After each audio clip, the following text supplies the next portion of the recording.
Hello ma'am, please help me, please help me. मुझे तो लगता है ये केस अपने इलाके का है ही नहीं। आप कहें तो कोतवाली थाने वालों को बुला लें उनको। ज्ञान सिंह जी, अब नया कानून लागू हो चुका है। भले ही अपना इलाका न हो, पर भारतीय नागरिक सुरक्षा संहिता की धारा 173 के तहत 0 एफआईआर दर्ज कर सीसीटीएनएस के माध्यम से संबंधित थाने पर पहुंचाई जा सकती है। आप मौके की कार्रवाई जारी रखें। जी हुकुम। आप घटना स्थल का बारीकी से निरीक्षण करें। कोई भी साक्ष्य छूटना नहीं चाहिए। चारों तरफ से सावधानी पूर्वक साक्ष्यों को इकट्ठा करें। विनोद, जी मैडम। ये लो ई साक्ष्य डिवाइस। ई साक्ष्य ऐप से घटना स्थल की ऑडियो वीडियो रिकॉर्डिंग करो और सभी एंगल से फोटोग्राफी करो। ऑडियो वीडियो रिकॉर्डिंग सीधा सर्वर पर अपलोड हो जाएगी। टाइम स्टैम्प और जीपीएस कैप्चर होगा। हैश वैल्यू अलग से जनरेट होगी, जिससे हमें ट्रायल में मदद मिलेगी। जी मैडम। जय हिंद मैडम, जब हम त्रिशा से बात कर रहे थे तो उसने बताया कि सामने की टेबल पे जो बोतल रखी हुई है उससे एक बदमाश ने पानी पिया था। वेरी गुड, ये तो बहुत इंपॉर्टेंट लीड है। आप बॉटल से चांस प्रिंट कीजिए। मैम, एक बात और, बच्ची हादसे की वजह से सदमे में है और काफ़ी डरी हुई है। त्रिशा जैसे विक्टिम्स के लिए ही अब नए कानूनों में विटनेस प्रोटेक्शन स्कीम का प्रावधान किया गया है। आप जाकर उसकी काउंसलिंग कर उसे समझाएं, घबराए नहीं। राउंड द क्लॉक उसे पुलिस प्रोटेक्शन दिया जाएगा। जय Hind madam. Madam, sniffer dog की लीड पर हमें कुछ टायर मार्क्स लोकेट हुए हैं जो शायद सस्पेक्टेड व्हीकल के हो सकते हैं, और वहाँ पे एक सीसीटीवी लगा हुआ है। वेरी गुड विनोद, तुम तुरंत वहां जाकर आसपास लगे सीसीटीवी की डीवीआर से फुटेज ले लो और वहां अच्छे से चेक करो। कोई भी फुटप्रिंट मिले या फुटेज में गाड़ी का नंबर नजर आ रहा हो तो उन्हें राजकॉप ऐप के व्हीकल सर्च फीचर पर चेक करना। अरे मैडम, इन सब से कोई अपराधी थोड़े पकड़े जा सकते हैं। ये सब तो फिल्मों में होता है। ज्ञान सिंह जी, नए आपराधिक कानूनों के आने के बाद अपराधी को पकड़ने में, उसे सजा दिलाने में वैज्ञानिक साक्ष्यों का बहुत महत्व है। जय हिंद मैडम, क्लियर कर लिया है, केस अपने ही इलाके का। ध्यान रखना सूरज, क्राइम एक्ट पर ह्यू एंड क्राई अलर्ट भी भेजो। मैडम, ये सेरेमिक किस चिड़िया का नाम है?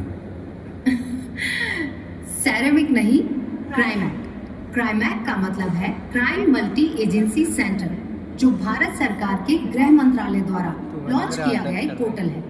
इसके माध्यम से विभिन्न जांच एजेंसियां अपराध और अपराधियों से संबंधित जानकारी आपस में शेयर कर सकती हैं। जैसे अभी हमारे यहाँ इतना जघन्य अपराध हुआ है, हम क्राइम एक्ट से सभी जगह अलर्ट भेज देंगे। ऐसे में यदि अपराधी किसी दूसरे शहर या राज्य में चला जाता है तो वहाँ की पुलिस उसे पकड़ सकती है। अरे वाह मैडम, यानी अपराधियों की तो अब खैर नहीं। बिल्कुल सही। ज्ञान सिंह जी, मृतक को मोर्चरी पहुंचाएं।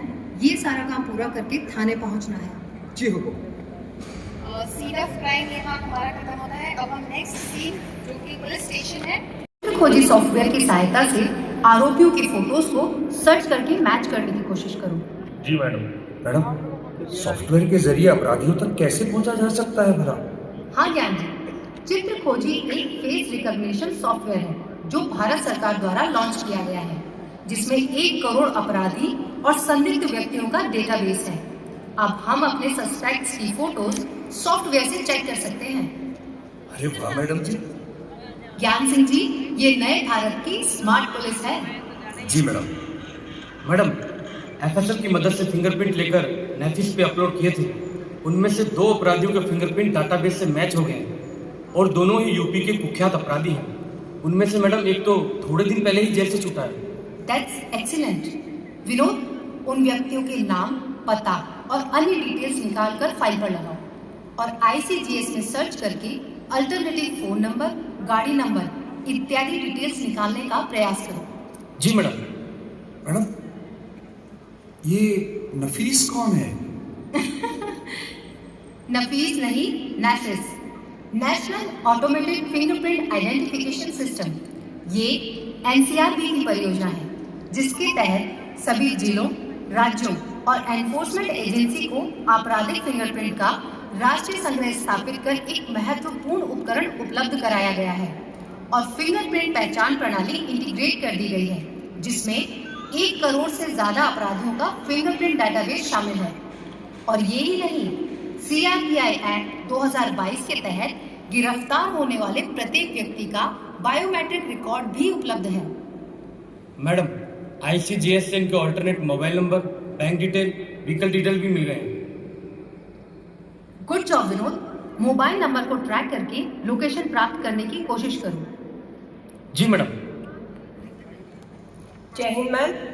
मैम, अभय कमांड सेंटर के फेस रिकॉग्निशन कैमरा पर एक आरोपी आशिफ अजमेरी गेट के पास की दुकान से कुछ खरीदता हुआ दिखाई दे रहा है।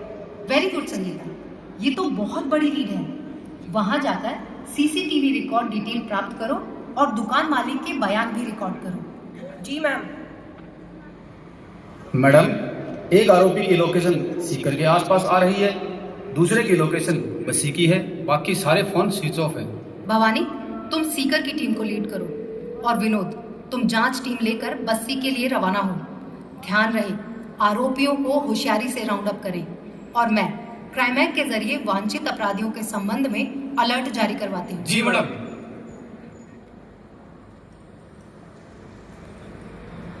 जय हिंद मैम। जय हिंद मेरा, बताइए। 3 मुख्य आरोपियों को राउंड अप कर लिया गया है। शाबाश मेरा। Thank you ma'am. ये तो नए कानूनों में क्रांतिकारी बदलावों और मेरी जुझारू टीम के प्रयासों का नतीजा है। Good, keep it up. जी मैम। जय हिंद। जय हिंद मैम। जी हुकुम। अरे ज्ञान जी, गिरफ्तार आरोपियों के परिजनों को नए प्रावधान के अनुसार गिरफ्तारी की सूचना दे दी है ना? गिरफ्तार व्यक्तियों के नाम को थाने के बोर्ड पर चस्पा करना और पुलिस पोर्टल पर अपलोड करना जरूरी है। और हाँ, उन्हें फ्री लीगल एड की जानकारी भी दे देना। अरे हुकुम, ये सब तो आपके बताए अनुसार हमने पहले ही कर दिया है।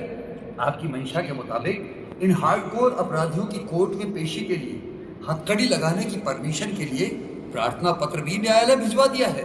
अरे ज्ञान सिंह जी, अब इसकी कोई जरूरत नहीं है। क्यों हुकुम, हथकड़ी नहीं लगाएंगे? नहीं, हथकड़ी तो लगाएंगे, परंतु भारतीय नागरिक सुरक्षा संहिता की धारा 43 के तहत संगीन और आदतन अपराधियों के मामले में हथकड़ी लगाने की स्वीकृति न्यायालय से लेने की आवश्यकता नहीं है। अरे वाह मैडम, ये तो बहुत ही कमाल और दमदार प्रावधान है जो कि मजबूत पुलिसिंग के लिए बहुत जरूरी था। हाँ ज्ञान जी, ये सशक्त कानून की नींव स्थापित करने वाला प्रावधान है। मैडम, वो तीसरा आरोपी राहुल, उससे कुछ इन्वेस्टिगेशन फॉर्मेलिटी तो रही गई और न्यायालय ने उसको जुडिशियल कस्टडी में भेज दिया। अब क्या करें मैडम? तुम्हें नहीं पता, नए आपराधिक कानूनों के तहत अपराधी की दोबारा पुलिस कस्टडी हासिल की जा सकती है। अब इस केस के पहले 60 दिन तक अपराधी की कस्टडी अलग अलग समय पे ले सकते हैं। और हाँ विनोद, इन चारों अपराधियों की संपत्ति की सूची तैयार हो गई। ध्यान है ना? 107 भारतीय नागरिक सुरक्षा संहिता अब हमें अपराध से अर्जित संपत्ति को जब्त करने की पावर देता है। अरे वाह मैडम, इससे तो अनुसंधान में बहुत सहूलियत हो जाएगी और संपत्तियां जब्त होने से आर्थिक तौर पर अपराधियों की कमर टूट जाएगी।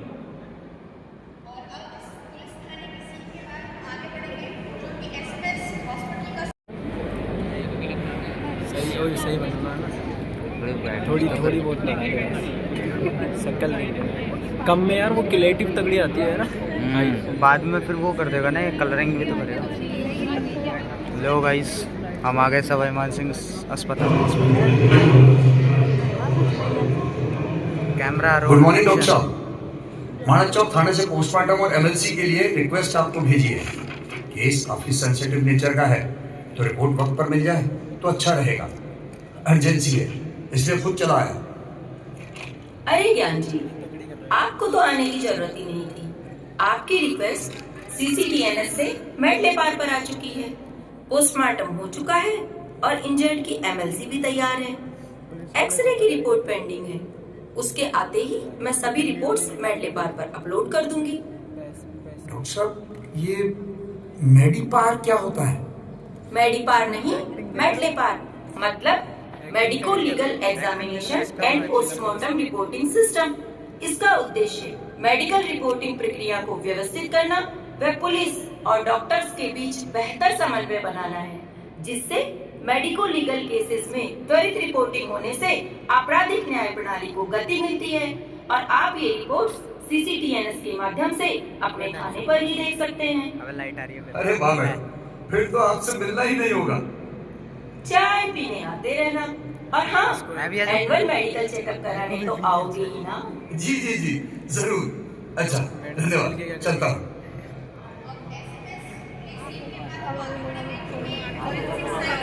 चलो भाई चलो, हम कोर्ट हम जा रहे हैं भाई कोर्ट में। नहीं गई, हम जा रहे हैं अब कोर्ट में जा रहे हैं भाई, देखते हैं वहाँ क्या होता है। अरे यार यहाँ से तो कुछ दिख ही नहीं रहा। अरे यार कमांडो अंकल थोड़ा सा पीछे आओ। कमांडो यहाँ पे क्या करेंगे?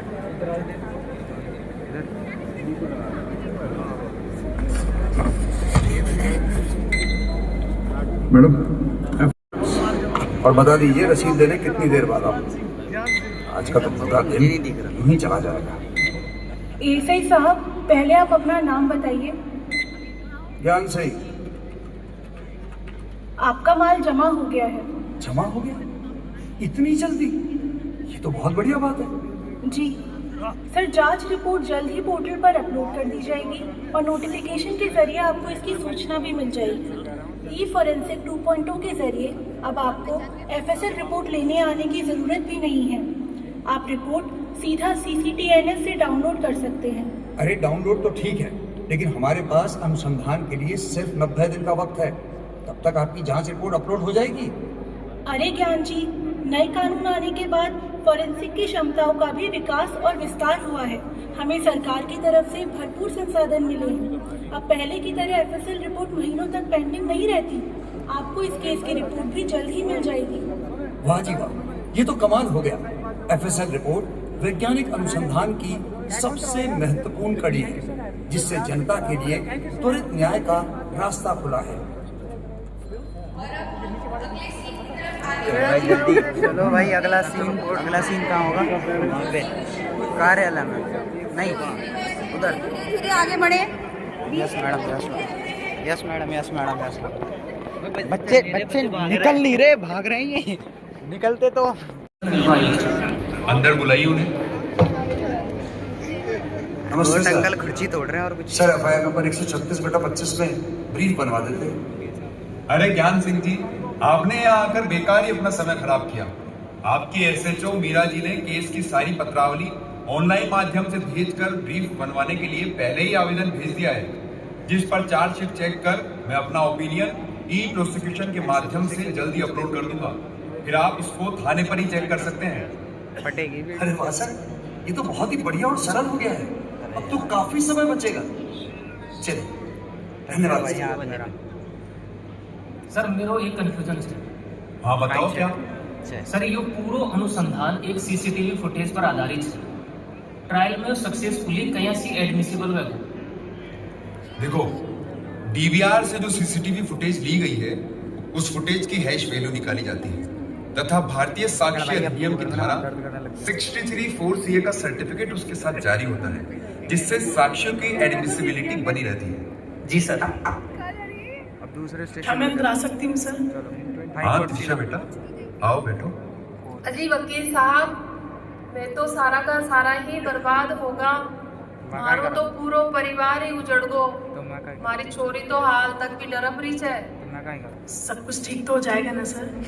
हाँ बेटा, सब ठीक होगा। हमारे पापा खत्म हो गए। देखो त्रिशा बेटा, कल तुम्हारे बयान है, तो बिना घबराए बिना डरे जज साहब के सामने सारी बातें सच बताना। हमारे जज साहब बेटा, मैंने जिला विधिक प्राधिकरण में पीड़ित प्रतिकर योजना के तहत आपको आर्थिक सहायता प्रदान करने के लिए प्रार्थना पत्र लगा दिया। देखो त्रिशा बेटा, नए कानूनों के लागू होने के बाद पूरी व्यवस्था विक्टिम सेंट्रिक हो गई है, इसलिए व्यवस्था पर भरोसा रखो। ठीक है, थैंक यू सर। वेलकम। चलो हाई कोर्ट थोड़ा उधर चल।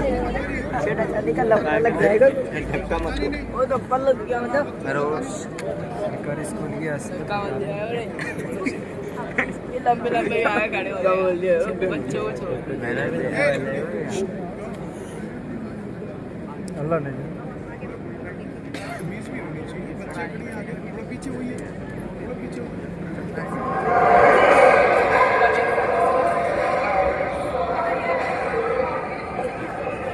सरकार सर बनाम राकेश वन्य। केस की डिटेल्स बताइए। यस सर, डकैती और हत्या का मामला है जिसमें 3 आरोपी गिरफ्तार हो चुके हैं। एक आरोपी न्यायालय द्वारा प्रोक्लेम्ड ऑफेंडर घोषित किया जा चुका है। एक विधि का उल्लंघन करने वाले बालक के संबंध में किशोर न्याय बोर्ड की विधिवत कार्यवाही की जा रही है। सभी गवाहों की तलबी इस संबंध के माध्यम से कराई जाकर सभी के बयान दर्ज किए जा चुके हैं। क्या तीनों आरोपी मौजूद है? यस सर, वीसी के जरिए तीनों आरोपी ट्रायल से जुड़े हुए हैं। क्या तीनों आरोपियों के वकील उपस्थित है? Yes sir. क्या आपको चार्जशीट की कॉपी मिल गई है? जी सर, इलेक्ट्रॉनिक माध्यम से मुझे चार्जशीट की कॉपी उपलब्ध करा दी गई है। सर मेरी एक और रिक्वेस्ट है कि आप मुझे एक और तारीख दे दीजिए, क्योंकि केस का चौथा आरोपी तो कोर्ट के सामने आया ही नहीं है, तो आप कार्रवाई शुरू कैसे कर सकते हैं? नए वकील साहब, अब नए आपराधिक कानूनों में 2 बार से ज्यादा एडजमेंट नहीं मिल सकता। आप पहले ही 2 तारीखें ले चुके हैं। और जहां तक चौथे आरोपी का सवाल है तो मैं आपको बता दूं, नई कानूनी धारा 356 भारतीय नागरिक सुरक्षा संहिता के तहत उसके खिलाफ ट्रायल इन एब्सेंशिया की कार्यवाही शुरू कर दी गई है। आपको ध्यान ही होगा कि हमने चार्ज फ्रेम भी 60 दिनों के अंदर ही किया था। वकील साहब, अब तारीख पे तारीख का जमाना गया। पीपी साहब, चीफ एंड क्रॉस हो चुके हैं। आप दोनों अपनी फाइनल बहस शुरू करें।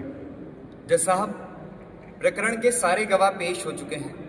4 अपराधियों ने मिलकर योजनाबद्ध तरीके से हत्या और डकैती के इस जघन्य अपराध को अंजाम दिया है। अपराधियों के विरुद्ध सभी साक्ष्य जैसे फिंगरप्रिंट रिपोर्ट, ई साक्ष्य video, CCTV footage, DNA report विधिक रूप से प्रमाणित कर माननीय न्यायालय के समक्ष प्रस्तुत किए जा चुके हैं। वीडियो बनाने का समय, जगह का टाइम स्टाम्प और जीपीएस भी कैप्चर हुए हैं। योर ऑनर, मैं नए आपराधिक कानूनों के 3 नवीन प्रावधानों के तहत इन पर कार्यवाही करने का निवेदन करता हूं। पहला, पुलिस अनुसंधान में यह प्रमाणित है कि ये चारों अपराधी संगठित गिरोह बनाकर अपराध करने के पेशे में लिप्त है। अतः मैं भारतीय न्याय संहिता की धारा 111 के तहत इन पर कार्यवाही किए जाने का निवेदन करता हूं। दूसरा, इस गिरोह ने अपराध करने के लिए एक बालक को भी नियुक्त किया है, इसलिए भारतीय न्याय संहिता की धारा 95 के तहत भी इन पर कार्यवाही की जाए। तीसरा, इस घटना में एक व्यक्ति की मृत्यु के साथ एक महिला सरिता देवी वेजिटेटिव स्टेट में है, इसलिए भारतीय न्याय संहिता की धारा 117(3) के तहत भी इन पर कार्यवाही की जाए और इन्हें कड़ी से कड़ी सजा दी जाए। जज साहब, ये पूरा परिवार इस अपराध से तबाह हो गया है, इसीलिए मेरा माननीय न्यायालय से निवेदन है कि इन कुख्यात अपराधियों को विभिन्न धाराओं में मिलने वाली सजा को नए कानूनों के प्रावधानों के तहत समवर्ती ना करके क्रमवर्ती यानी कि कॉन्जिक्यूटिव किया जाए, ताकि अन्य अपराधियों के लिए ये एक नजीर बने। सर, मेरे क्लाइंट को पुलिस द्वारा झूठा फंसाया गया है। केस में एक भी स्वतंत्र गवाह नहीं है, सारे गवाह तो पुलिस वाले ही हैं। पीपी साहब, आप कुछ कहना चाहेंगे इस बारे में? जज साहब, मेरे काबिल दोस्त शायद नए आपराधिक कानून पढ़कर नहीं आए हैं। सारे सबूत साइंटिफिक है, वह एक्सपर्ट एविडेंस से सपोर्टेड है, इसीलिए इनकी सभी दलीलें बेबुनियाद हैं। इस केस में सारे सबूतों व गवाहों को एग्जामिन कर लिया गया है और साइंटिफिक एविडेंस, एफएसएल रिपोर्ट्स और ई साक्ष्य वीडियोग्राफी से आरोपी राहुल, राकेश, आसिफ के विरुद्ध धारा 103(1), 111, 117(3), 95, 310, 109 भारतीय न्याय संहिता तथा 4/25 आर्म्स एक्ट के अंतर्गत अपराध में दोष सिद्ध पाए जाने पर उम्र कैद की सजा सुनाई जाती है।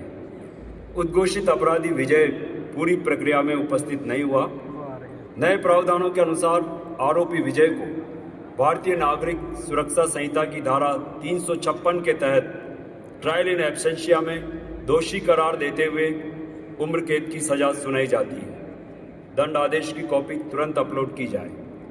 धारा 107 के अंतर्गत एसएचओ माणक चौक की ओर से अभियुक्त राकेश की संपत्ति की कुर्की के प्रार्थना पत्र को निस्तारित करते हुए कुर्की आदेश जारी किए जाते हैं। आगे अपील करेंगे। 1/3 सजा पूरी होने वाली हो या हो चुकी है, उनकी जमानत याचिका जेल के माध्यम से न्यायालय में पेश होना जरूरी है।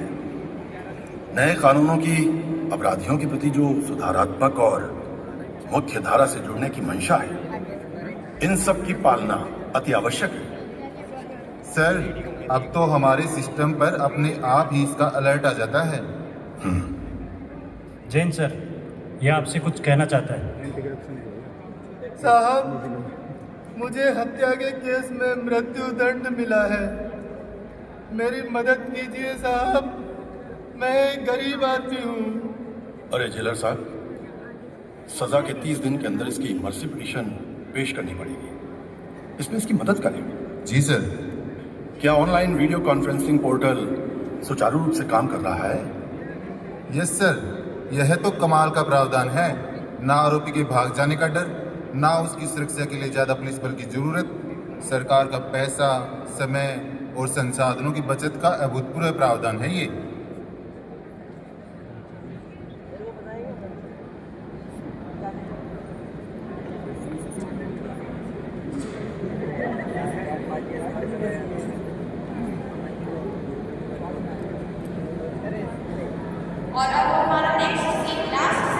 सेशन कोर्ट के आदेश के 60 दिन के भीतर प्रस्तुत की गई है, अतः अपील सुनी जा सकती है। सर, मेरे क्लाइंट को पुलिस द्वारा झूठा फंसाया गया है। सारे इलेक्ट्रॉनिक एविडेंसेस पुलिस द्वारा फोर्ज किए गए हैं। सर, वो तो मौके पर था ही नहीं।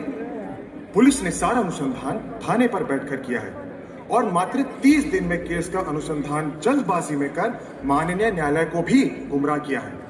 जी साहब। जी श्रीमान, न्यायालय के समक्ष प्रस्तुत किए गए साक्ष्यों की चेन ऑफ कस्टडी मेंटेन की गई है और न्यायालय में पेश टेक्निकल और फॉरेंसिक एविडेंस की सहायता से यह सिद्ध हो चुका है कि आरोपियों ने एक गंभीर अपराध कारित किया है। अतः मेरा माननीय न्यायालय से निवेदन है कि सेशन कोर्ट द्वारा दी गई सजा को यथावत रखा जाए। सर, पुलिस और प्रोसिक्यूशन अपनी नाकाबिलियत को छुपाने के लिए नए कानूनों का सहारा ले रहा है। इन्होंने चालान पेश करने में बहुत जल्दबाजी की है, जिससे मेरे क्लाइंट के साथ में नाइंसाफी हुई है। बात जल्दबाजी की नहीं है श्रीमान। मैं अपने काबिल दोस्त को बताना चाहूंगा कि नए कानूनों के आने के बाद आपराधिक न्याय प्रणाली के प्रत्येक स्तंभ के लिए समय सीमा इस भावना से निर्धारित की गई है कि हर केस में 3 वर्ष की अवधि में ट्रायल विद अपील होकर पूर्ण न्याय मिले। That's all your honour. मैंने पूरे केस को अच्छी तरह से देख लिया है। सभी साक्ष्यों के विश्लेषण से पूर्णतः साबित होता है कि साक्ष्यों की सैंक्टिटी मेंटेन रही है। Technical, scientific evidence, expert witness के बयानों के आधार पर मौके पर मिले सबूतों पर शक करने की कोई गुंजाइश नहीं है। आरोप पूर्णतः प्रमाणित है। सेशन न्यायालय द्वारा दिया गया दंड आदेश उचित प्रतीत होता है। याचिका खारिज की जाती है। Thank you your honour.